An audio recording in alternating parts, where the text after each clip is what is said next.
Welcome to Penrose Learning, where we make understanding easy. In this video, I will show you how to add a box in Canva.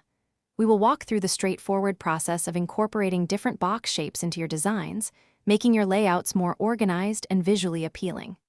You will learn how to quickly find and place a box, then personalize it to perfectly match your creative vision.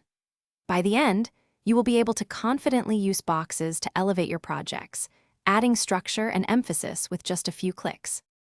To begin, open your Canva design and look for the Elements tab located on the left-hand side of your screen. Click on it, and then use the search bar to type in terms like square or rectangle. A variety of basic box shapes will appear. Simply click on the box shape you prefer, and it will instantly appear on your canvas, ready for you to customize. This is the first step to building structured and engaging designs. Once your box is on the canvas, it is time to make it your own. You can easily resize it by clicking and dragging any of the 8 small circles located at its corners and sides.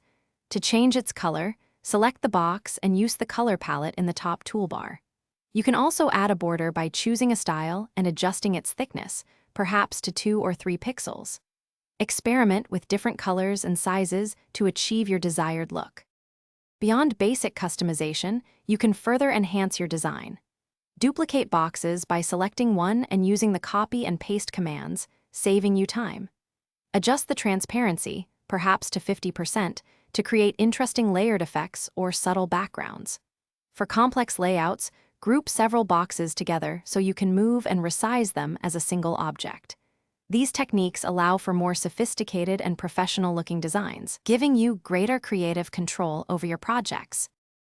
Thanks for watching. If this was helpful, leave a like and consider subscribing. See you next time.